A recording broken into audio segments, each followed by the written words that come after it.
জীবনে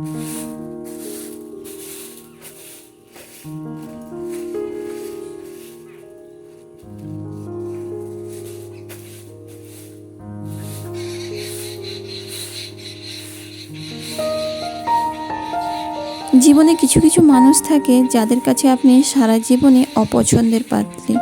আপনি হাজার চাইলেও তাদের কাছে আপনি কখনোই পছন্দসই মানুষ হয়ে উঠতে পারবেন না। তাদের হাজার করে দিলেও তারা কখনোই আপনাকে পছন্দ করবে না। তাই তাদের কাছে পছন্দ হওয়ার থেকে বেশি গুরুত্ব জীবনের লক্ষ্যটাকে দিতে হবে। সবাই যে আপনার কাজটাকে পছন্দ করবে সেটা কিন্তু নয়। অনেক মানুষ থাকে, অনেক প্রিয়জন থাকে যারা আপনার কাজটাকেই বেশি নিন্দা করে, বেশি সমালোচনা করে। তো কেমন আছেন সবাই? আশা করি ভালো আছেন, সুস্থ আছেন। পূর্ব মেদিনীপুর জেলার ছোট্ট একটা গ্রাম থেকে আমি সোমা ভিলেজ লাইফস্টাইলের আবারও একটা নতুন ব্লগে আপনাদের সবাইকে স্বাগত। আর এখন বাজে সকাল 6টা। এখন থেকে আপনাদের সাথে নিয়ে আজকের ব্লগটা শুরু করছি। আর অনুরোধ রইল স্কিপ না করে পুরো ব্লগটা দেখার জন্য। আর এখন তো বললাম 6টা বাজে, তো ঘুম থেকে উঠে ঝাঁটটা দিয়ে এলাম। পুরো ঝাঁটটা ঘরগুলো ঝাঁট দিয়ে তারপরে এই যে বাইরেরটা ঝাঁট দিয়ে চলে এসেছি। আর ছেলেও আজকে পড়তে চলে গেছে। আর এটা ছিল বৃহস্পতিবার দিনের ব্লগ, বৃহস্পতিবার দিনের ভিডিও। তো সেই জন্য ছেলে যেহেতু প্রাইভেট ছিল, তো ও চলে গেছে 5:30টার দিকে, 5:30 নয় 5:40-45 দিকে।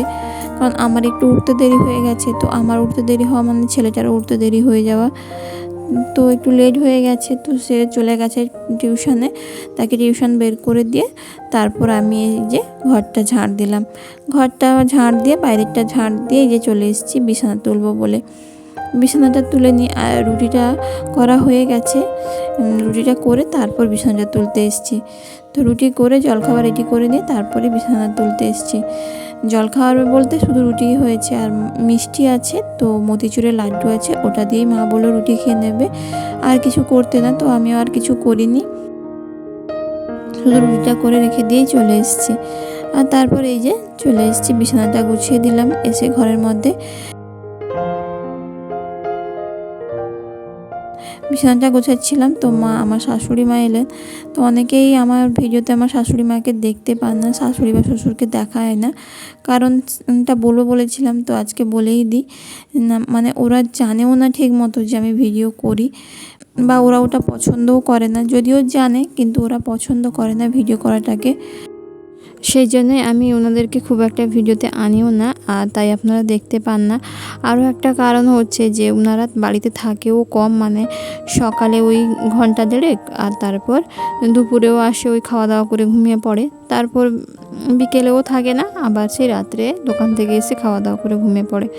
তার জন্যই ভিডিওতে কম দেখতে পান। আর ওরাও যে বললাম পছন্দ করে না ভিডিও জিনিসটাকে করাটাকে, আর ওরা ঠিকমতো জানেও না যে আমি ভিডিও করি কি করি না, ওটাও ঠিকমতো জানে না। তবে আন্দাজ করতে পারে যে আমি ক্যামেরা নিয়ে, মোবাইল নিয়ে কিছু করছি। তো তাদের মনোভাব দেখে মনে হয় না যে তারা পছন্দ করছে। তো সেই জন্যই ওনাদের থেকে আমি এই জিনিসটাকে আড়াল করেই রাখি। তো যাই হোক, এই কারণের জন্যই আমি আমার শ্বশুর শাশুড়িকে দেখাতে পারি না বা দেখাই না। যদিও যখনই দেখেন ভিডিওতে কখনো, ওটা কিন্তু হয় ভিডিওতে চলে আসে ওরা অজান্তে, বা আমি কখনো হয়তো লুকিয়ে চুরিয়ে যেটুকু ভিডিও করি ওটাই। নিজের বাড়িতেও আমাকে লুকিয়ে চুরিয়ে ভিডিও করতে হয়, এটা সত্যি একটা খারাপ লাগার কথা, কিন্তু কিছু করার নেই। সত্যি কথাটাই আপনাদের সঙ্গে বললাম। যাই হোক, কথা বলতে বলতে দেখুন আমার ঘরটা গোছানো হয়ে গেছে। তো বিছানাটা তুলে নিয়েছিলাম, তারপর বিছানাটা তুলে ঝেড়ে নিলাম। আর তারপর ছেলের জামা কাপড়গুলো না আলনার মধ্যে এদিক ওদিক হয়ে পড়েছিল, তো ওগুলোকেও একটু ভাঁজ করে ভালো করে গুছিয়ে নিলাম। দিয়ে ওই যে জামা কাপড় রাখার জন্য একটা কার্টুনের মধ্যে, বক্সগুলোর মধ্যে, ওইগুলোর মধ্যে আমি সুন্দর করে কাপড় বসিয়েছিলাম। তো ওর মধ্যে ওর জামা কাপড়গুলো কিছুটা রাখি, তো ওগুলোই ওই জামা প্যান্টগুলো ওখানে আমি রেখে দিলাম। তারপর এই যে ঘরটাকে গুছিয়ে নিয়ে চলে এসেছি। আর ওইদিকে দেখলেন জামা কাপড় পরে আছে, সব বিজনেসের জামা কাপড়, সমস্ত বিজনেসের কাপড় দোকানে আছে, এখানেও কিছু আছে। যেহেতু পুজোর সিজন, তারপর অনলাইনে যেহেতু করছি, তো একটু বেশি স্টক তো রাখতেই হবে। আর আমার অনলাইনের বিজনেস চালু হয়েছে। যারা শাড়ি নিতে চাও বা কুর্তি বা নাইটি নিতে চাও তারা কিন্তু আমার পেজে এসে ভিজিট করতে পারো। আমার পেজের নাম আবরণী, তো পেজের লিঙ্কটা আমি ডিসক্রিপশানে দিয়ে দেবো। আর এই যে দেখুন, আবার কথা বলতে বলতে আবারও একটা কাজ শেষ। ঘরটা গুছিয়ে দিয়েছে না, ঠাকুর বাসনগুলো মেজে নিলাম। তারপর ঠাকুর বাসনগুলো মেজে নিয়ে একদম চকচকে করে ফেলেছি দেখুন। আর ওই যে বললাম প্রত্যেক সপ্তাহে যদি ঠাকুর বাসনগুলো মাজা হয় না, তাহলে একদম এরকম ঝাঁ চকচকে হয়ে থাকবে। তাও তো আমার অনেক দিন পরে মাজা হলো, কারণ এই সব কাজের মাঝে না এই কাজগুলো আর করা হয়েছিল না। কী করবো বলুন, যতই বিজনেস করি সংসারটা তো ভালোবাসি, সংসারটা যদি অগোছালো থাকে না আমার প্রচণ্ড মাথা খারাপ হয়ে যায়। তাই সবসময় চেষ্টা করি যতই কাজ হোক যতই কষ্ট হোক আমার সংসারটা যেন আমার গোছানো থাকে। ওই যে বললাম সংসারে যেন গোছানো থাকে, সংসারের সমস্ত কাজ যেন আমার পরিপাটি হয়ে থাকে। তো ঠাকুর বাসনগুলো অনেক দিন ধরেই মাজা হচ্ছিল না, তার জন্য ঠাকুর বাসনগুলো মেজে দিয়ে এই যে চলে এসেছি বাবার ঘরটায়। তো বাবার ঘরটাও ভালো করে বিছানা তুলে দিয়ে আলনাটাকেও গুছিয়ে দিলাম। আলনাটাকে গুছিয়ে তারপর বাবার ঘরের যে জিনিসগুলো একটু এলোমেলো হয় তো সেগুলোকে একটু গুছিয়ে নিলাম। এই দেখুন গুছিয়ে দিয়েছি। এরকম গুছিয়েই সবসময় আমি ঘরগুলোকে রাখি, ও আমার যতই কষ্ট হোক না কেন। তারপর ঘর তো গোছানো হয়ে গেছে, এবার ঘরগুলো মুছে নেব। এই যে চলে এসেছি, আগে বাবা মার ঘরটা মুছে নিলাম।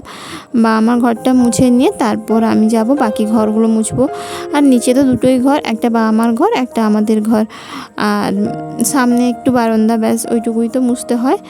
আর ওই যাতায়াতের জন্য একটু জায়গা আছে, ওই জায়গাটা ব্যাস, মানে সিঁড়ির নিচের জায়গাটা মুছতে হয়, ব্যাস ওইটুকু মুছলেই হয়ে যায়।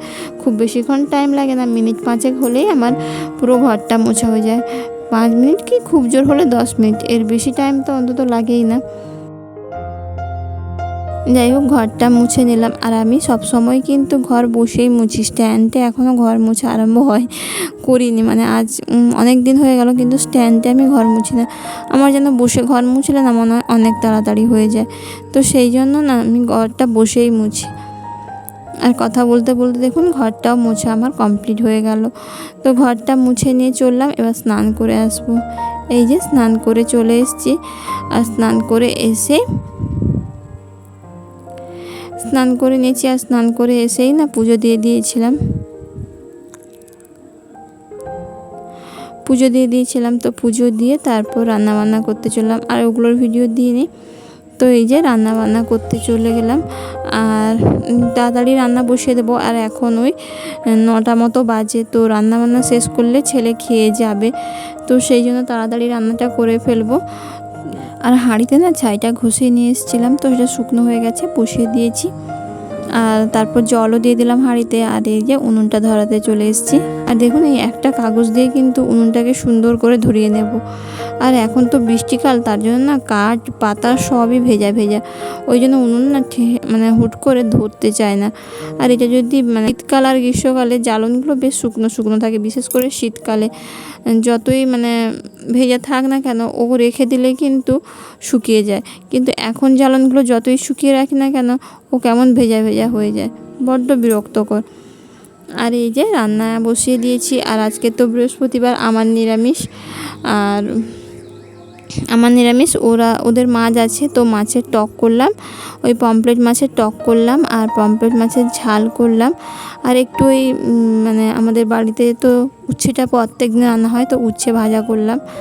আর এই যে ছেলেকে খেতে দিয়ে দিয়েছি, মাছের ঝাল আর মাছের টক করে না ছেলেকে খেতে দিয়ে দিয়েছি। তো এখন প্রায় 10টা মতো বেজে গেছে, ছেলে খেতে দিয়েছি। আর উচ্ছের তরকারিটা বাকি ছিল, ওটা করে নিয়ে এই যে লাউর তরকারিটা বসিয়ে দিলাম। এটা কিন্তু রাতের জন্য। আর আমি একটু আলু ভাতে ফেলেছি খাবো, আর একটু ঢ্যাঁড়স ভেজেছি। আর একটু তরকারি আছে আলু পটলের নিরামিষ, তো ওইটা গরম করে খেয়ে নেব। ওই জন্মাষ্টমীর দিন হয়েছিল, তো ওই আলু পটলের তরকারি, জন্মাষ্টমীর পরের দিন হয়েছিল একসঙ্গে সব আলু পটলের তরকারি, তো ওটা ভিডিও করা হয়নি। তো ওই আলু পটলের তরকারিটা আছে, ওইটা দিয়ে আমি ভাত খেয়ে নেব। ওটা ফ্রিজে ভরা আছে, তো ভাত খেয়ে নেব। আর এই দেখুন এদিকে জামা কাপড়গুলো সব ভিজিয়েছিলাম, তো কেচে দিলাম। আর আজকে জামা কাপড় কেচে তারপর যা মানে পরিস্থিতিতে পড়েছি, সকাল থেকেই রোদ হয়ে গেছিলো।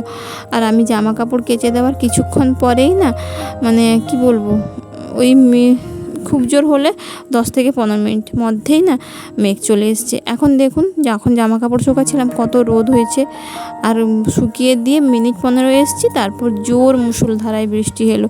বৃষ্টি মানে সে অসম্ভব এক বৃষ্টি, মানে জামা কাপড়গুলো যা তুলতে যাব সেটুকুও টাইম হয়নি, সব জামা কাপড়গুলো ভিজে গেছে। ভেজা ছিল তার জন্য আর অত আমি গুরুত্বও দিয়েছিলাম না অবশ্য। আমি বললাম হয়তো হালকা বৃষ্টি হয়ে চলে যাবে, কিন্তু এত জোরে বৃষ্টি এলো সমস্ত জামা কাপড় ভিজে গেল। জামা কাপড়গুলো শুকিয়ে দিয়েছে, জাস্ট এই মানে ফ্রিজের র্যাগের যে ম্যাটগুলো হয় তো ওই ম্যাটগুলো ধুয়েছিলাম, তো ওই ম্যাটগুলো একটু পাতিয়ে দিয়েছিলাম, দিয়ে সবজিগুলোকে ঠিকঠাক করে আবার রেখে দিলাম ওই পর্যন্ত। আর কতক্ষণ টাইম লাগবে, ওই 10 থেকে 15 মিনিট। তো ওগুলো করার পরেই না বৃষ্টি চলে এলো। এই দেখুন ফ্রিজের র্যাকে আমি সমস্ত জিনিসগুলো আবার গুছিয়ে রেখে দিলাম, শুধু ম্যাটগুলোই ধুয়েছিলাম, এমনিতেই ফ্রিজটা পরিষ্কার আছে, আর ম্যাটগুলো একটু নোংরা হয়েছিল ওই জন্যই ধুয়ে দিয়েছিলাম। তো তার মধ্যেই দেখি না এই যে বৃষ্টি, দেখুন কীভাবে মুষলধারায় বৃষ্টি নেমেছে, খুব জোর বৃষ্টি হয়ে গেছে। আমি তো অনেক পরে ভিডিও দিলাম, প্রায় আধ ঘন্টা মতো বৃষ্টি হয়েছে। জামা কাপড়গুলো তুলে নিয়ে এসে নিচেই রেখেছিলাম, ভাবলাম রোদ হবে, যেভাবে বৃষ্টি ধরে আছে না মনে হয় রোদ হবে না, তার জন্য তুলে এনেছিলাম। তারপর ও বাবা কিছুক্ষণ পর দেখি আবার বেশ রোদ বেরিয়েছে, না গায়ে সইলো না, তার জন্য আবার গিয়ে জামা কাপড়গুলো রোদে দিয়ে এলাম। যাই হোক এবারে রোদে দেওয়ার পর আর অত বৃষ্টি আসেনি। এই যে তারপর প্রায় এখন 1টা মতো বাজে, তো বাবাকে খেতে দিয়ে দিয়েছি, তারপরে উনুনটা নেতা দিয়ে দিলাম। তারপর এই যে আমি খেতে বসে পড়েছি, আর ছেলে এলে খাবারটা রেডি করে রেখেছি, ছেলে এলে খেতে দিয়ে দেবো, ও চলে আসার টাইম হয়ে গেছে। আর আজকের ভিডিও এই পর্যন্ত, সবাই ভালো থাকবেন, দেখা হবে নেক্সট ভিডিওতে।